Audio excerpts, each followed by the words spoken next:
Brasil, recordemos que el 28 son las elecciones, la segunda vuelta entre Jair Bolsonaro y Haddad. Y por ahora las encuestas están dando un 60% de votos para Bolsonaro y un 40% para Fernando Haddad. Bolsonaro además en las últimas horas fue un poco más allá de sus discursos. Aparece en un video hablando por un teléfono celular de su casa.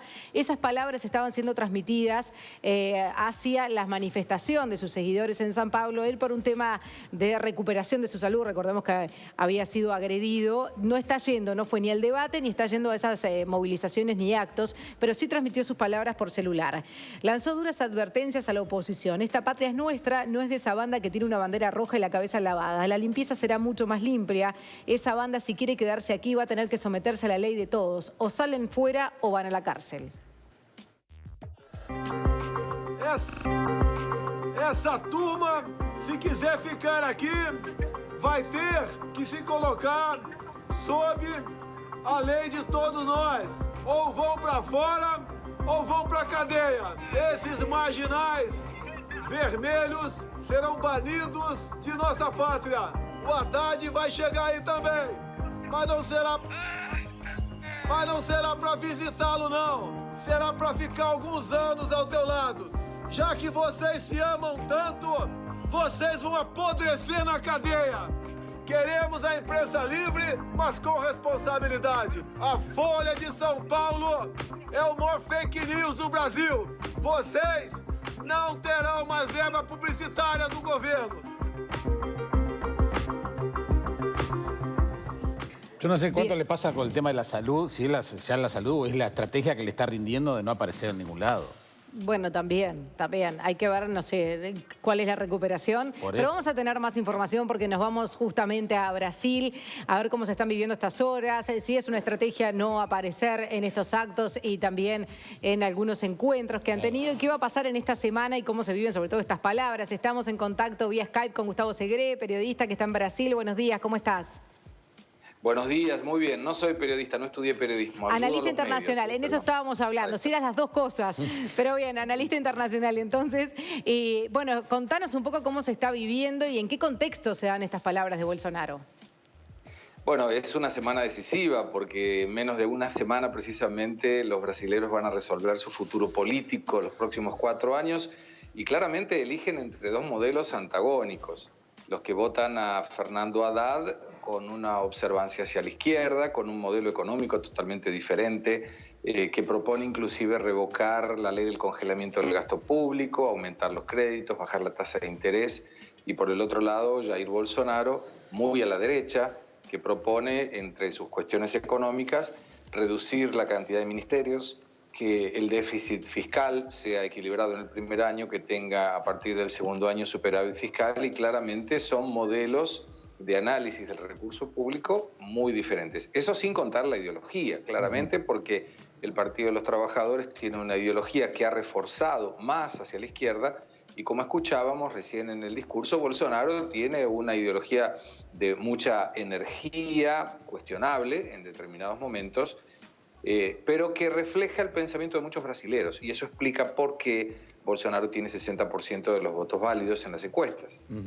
Ahí, Gustavo, se cruzan entonces algunos elementos, ¿no? Por un lado, el castigo a la corrupción.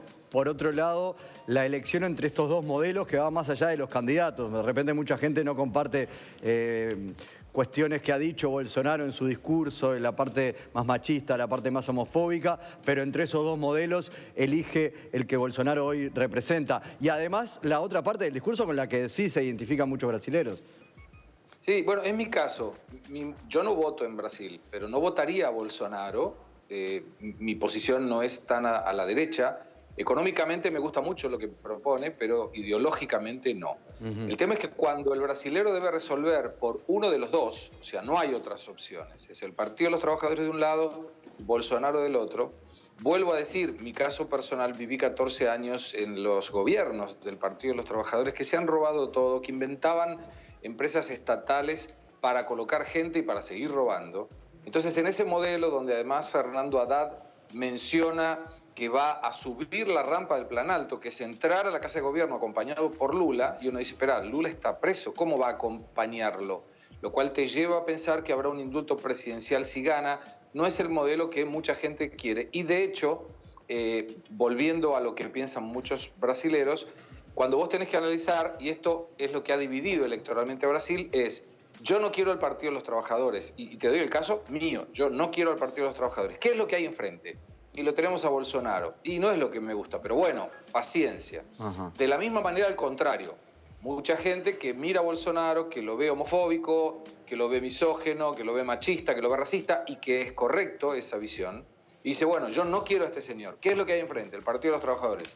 Y bueno, prefiero uno que robe a otro que me trate mal, por ejemplo. Entonces, Brasil está eligiendo por el mal menor, lo cual no es bueno, pero es observado que la cantidad de brasileños que apoya a Bolsonaro es mucho mayor que las que aparecen inclusive en las encuestas. Gustavo, ¿y entonces qué le espera a Brasil a partir del 1 de enero con este panorama? Porque si estas son las dos opciones, el menos malo o el mal menor, con estas características, porque además son dos extremos, está polarizada la cosa, ¿cómo te imaginás tú, en tu carácter de analista, por lo menos el mediano plazo, ya no te digo toda la administración, el mediano plazo que tanto además nos incide a los uruguayos también? Claro. Mira, desde el punto de vista económico es absolutamente mejor por las características capitalistas el modelo de Bolsonaro, porque propone una reducción del gasto público, el control del gasto, propone privatizar, concesionar o vender activos para pagar la deuda pública, de esta forma pagar menos intereses de la deuda y tener más dinero para inversiones en infraestructura, por ejemplo. Colocar gente en lugares estratégicos que sepa del tema y no que sean políticos o amigos. Entonces, yo te repito la palabra que me dijo una pareja de homosexuales el día 7 de octubre, el primer turno de las elecciones. Me dijo que votaría a Bolsonaro. Uno votaría a Ciro Gómez y el otro a Bolsonaro. Y cuando le pregunté por qué, me dijo, es más fácil que en la contención del Congreso Bolsonaro sea menos homofóbico, menos racista y menos machista, a que alguien que está acostumbrado a robar me robe menos porque ganó las elecciones. Y en ese contexto yo te diría que va a haber un 2019 complicado, porque si gana Bolsonaro va a haber ajuste en las cuentas públicas, pero con un crecimiento importante en lo que sería 2020 en adelante. Si gana Haddad, va a ser al revés.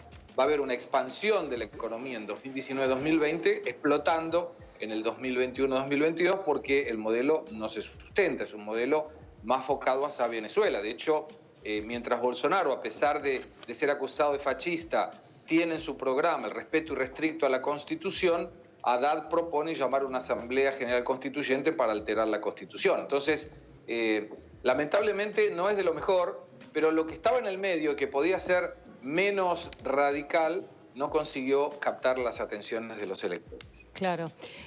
Gustavo, Bolsonaro dijo que quiere una alianza liberal con los países de América Latina. Además, él es muy crítico del Mercosur, considera que el bloque fue desvirtuado por el PT y llamó a los presidentes de todos los países del Mercosur, menos a Tabaré Vázquez aquí en Uruguay. ¿Por qué te parece que puede haber sido eso? Yo imagino que sea por ideología. No me parece que lo haga a propósito, no es una persona que va a generar la ruptura del Mercosur. Lo que sí estimo, en función de esto que mencionabas y que comparto, es que probablemente proponga una retracción del Mercosur a una zona de libre comercio. El problema muchas veces de Bolsonaro no es lo que dice, sino cómo lo dice.